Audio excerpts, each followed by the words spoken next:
Hi there, and welcome to Alli's Allergies, the show where I, Alli, am allergic to everything. And in the past I have talked about how being allergic to everything is difficult for social reasons as well as for like actual finding food reasons. It's difficult to participate in parties and family dinners and things like that. And Thanksgiving is coming up, and somebody on my Tumblr, where I post these videos, has requested some information about Thanksgiving, and so thank you, anonymous person. This is me doing that. They have also asked for a video about staples that I keep around, so that's going to be coming later at some point. But for now, we are going to start a kind of probably fairly long video about Thanksgiving and how to get through that with food allergies. So the main thing at Thanksgiving is the turkey, and if you are eating at somebody else's house, or if you are the only like food allergic person who is going to be at the Thanksgiving dinner meal thing, it may be beneficial just to make your own turkey. I'm not saying make an entire like 20-pound turkey for yourself. When I eat at my parents' house, they're very conscientious about it and will make a point of having a turkey that I can eat, and I actually usually end up prepping that. Not always, but since my diagnosis, I think it's like 3 out of the 4 years since I've been diagnosed, I'm the one who preps the turkey. And preparing a turkey is actually relatively simple. You thaw out your frozen turkey. I like to put melted butter underneath the skin with spices and salt and pepper. And then you just roast the bird with, I like to roast it with some vegetables instead of with some stuffing, because you get the nice aromatic, carrots and celery and onion, and that makes a really good, tasty, moist bird that everybody seems to enjoy. It also helps to do it breast side up instead of breast side down, I think is the way that I do it, so that all of the fat and everything kind of falls into it or soaks into it. No, it's breast side down. You roast it breast side down, and all the fat from the back kind of runs into the rest of the bird, makes it really moist. And there are tons of instruction guides and all of that out there for roasting a turkey and doing it properly, and there are lots of easy ways to make that celiac safe, allergy safe. If you don't feel like roasting an entire turkey, roast turkey parts. You can talk to your local butcher and see if you can get just turkey legs if you like the dark meat.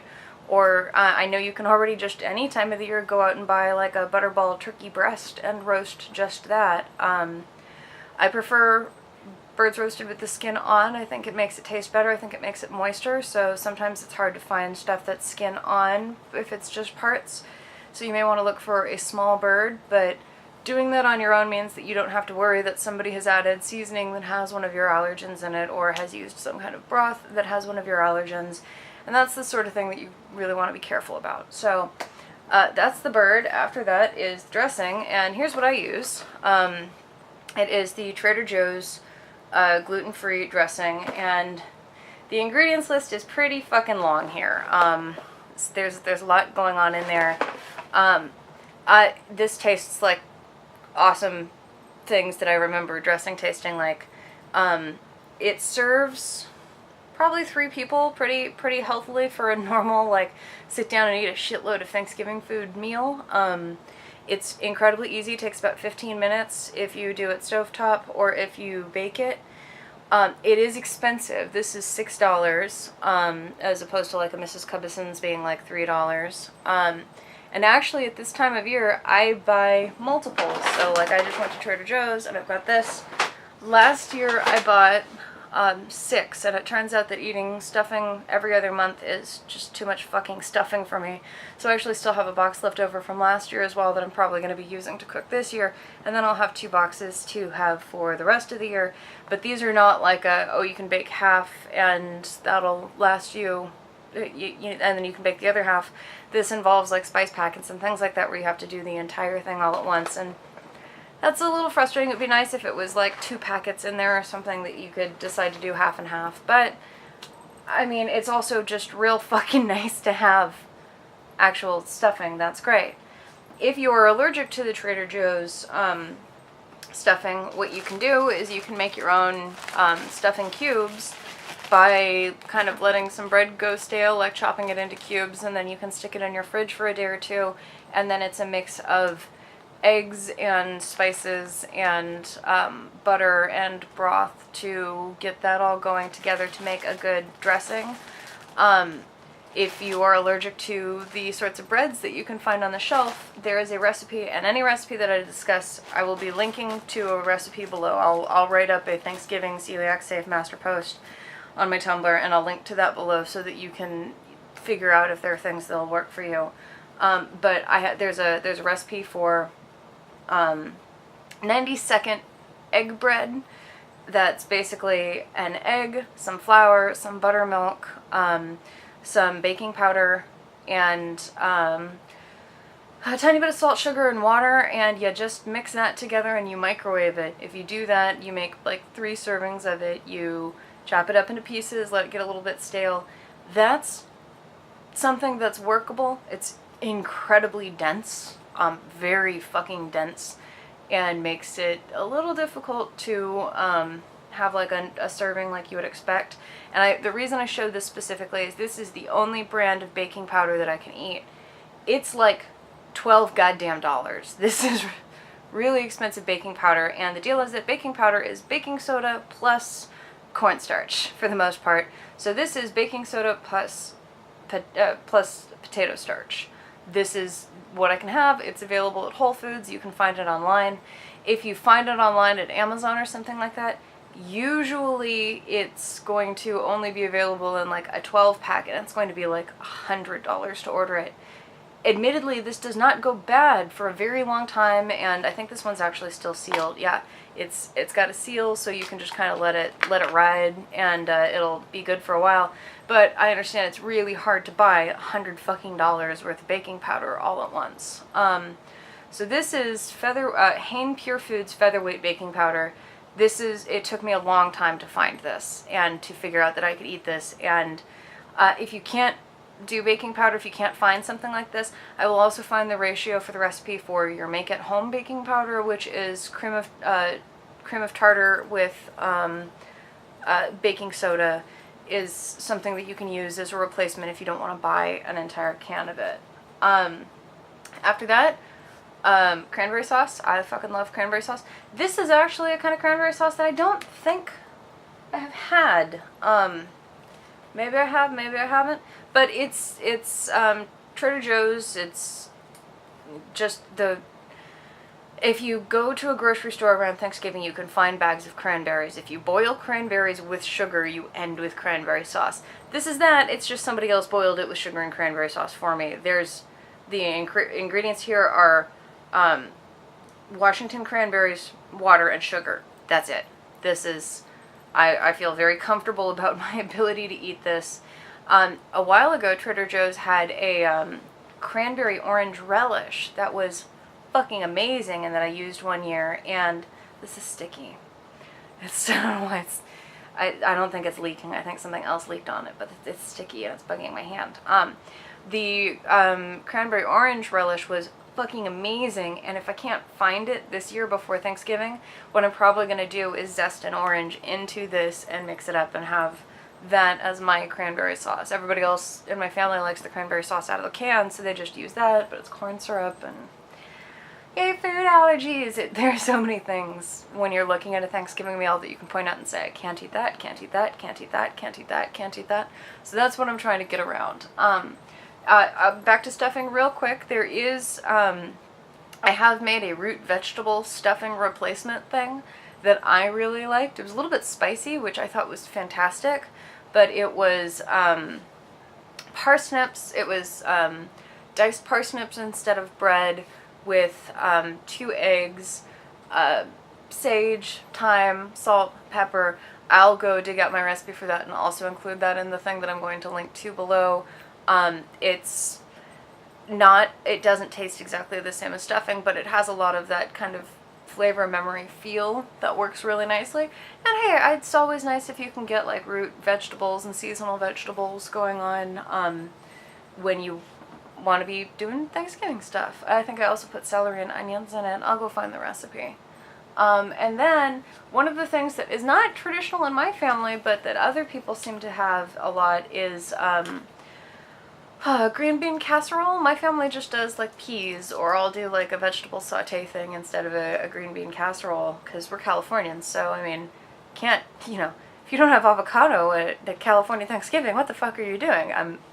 I don't think we've actually had avocado, but with a lot more of the vegetable stuff than I see when I see like pictures of Midwestern Thanksgiving stuff. A lot more fresh veggies and things like that. But that calls for a can of green bean casserole calls for a can of cream of mushroom soup. And again, I'm sorry, you probably can't eat that if you're watching these videos. So I am going to attempt it with something like this year, which is creamy portobello soup, or there is, I can't remember the brand name right now, but there is a cream of mushroom soup that I have used in the past to make replacement meals and things like that, that I would normally have used, like a can of Campbell's cream of mushroom soup. It is not condensed, so it's just the cream of mushroom soup, and I want to say it's Green Village. I know they sell it at Walmart. I know you can find it at walmart.com. And I know that I've gotten it at Amazon in the past. So I'll find that and link to that as well. Because it's always exhausting to have to like make your own fucking cream of mushroom soup from scratch so that you can include it. But this was, this is Imagine Natural Creations Creamy Portobello Mushroom Soup. It's not condensed, it's just 16 ounces. I think this was like $4 on Amazon. So you can use that as a replacement. Then for the baking things, I personally hate pumpkin pie so much. It's not that I'm allergic to it, it's just that I fucking hate it, and I happen to be allergic to it. Pumpkin pie is gross. So I make different baked replacements for it, but if you were interested in making a pie crust and making pumpkin pie, there are tons of recipes out there for the pumpkin pie filling that are allergy safe for people with celiac. But the crust itself, what I do is I use the Betty Crocker recipe that's in the Big Red Betty Crocker book. I just replace the normal flour with wheat flour, or replace the wheat flour with rice flour is what I do. I use white rice or brown rice flour, and I add a little bit of sugar. I cut the salt in half and add 2 teaspoons of sugar to help it brown and caramelize and be a little bit sweeter. The normal recipe I leave alone. I just replace the flour if I'm making a savory pie. If I'm making a sweet pie, I will cut the salt and add a teaspoon or 2 of sugar, because rice flour doesn't brown the way that wheat flour does if you are baking a pie crust or something. So you'll have this pie that looks totally uncooked, dough that looks totally raw, but it's completely cooked.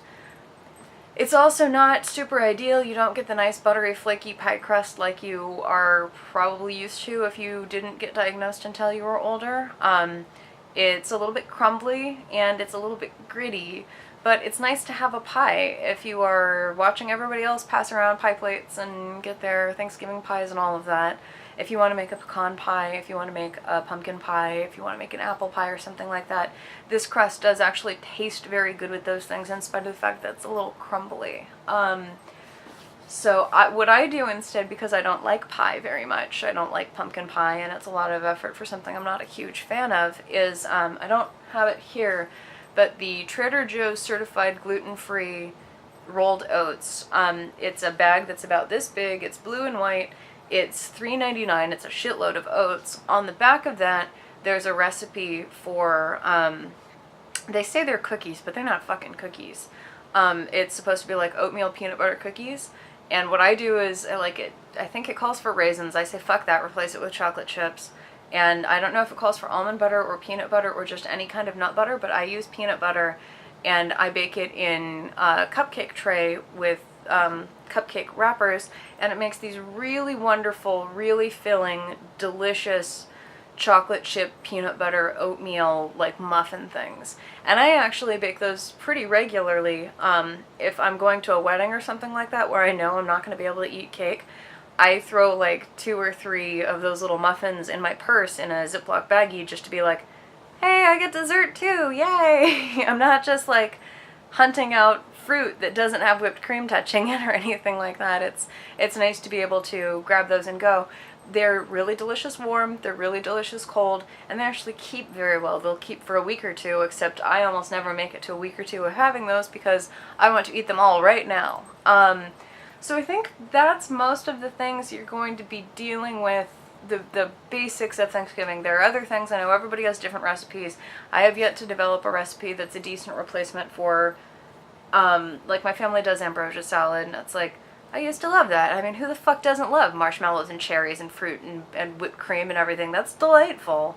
The closest at the moment that I've got that's a replacement is kind of a grape salad with whipped cream cheese, and it's tasty, but it's not quite the same.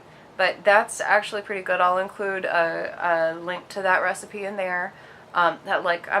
Actually, I shouldn't shit on that. That the original recipe actually calls for Cool Whip, which of course I can't have, but I can have cream cheese, and if you whip that up and add a little bit of liquid or homemade whipped cream to it, that makes a really fantastic like grape salad thing.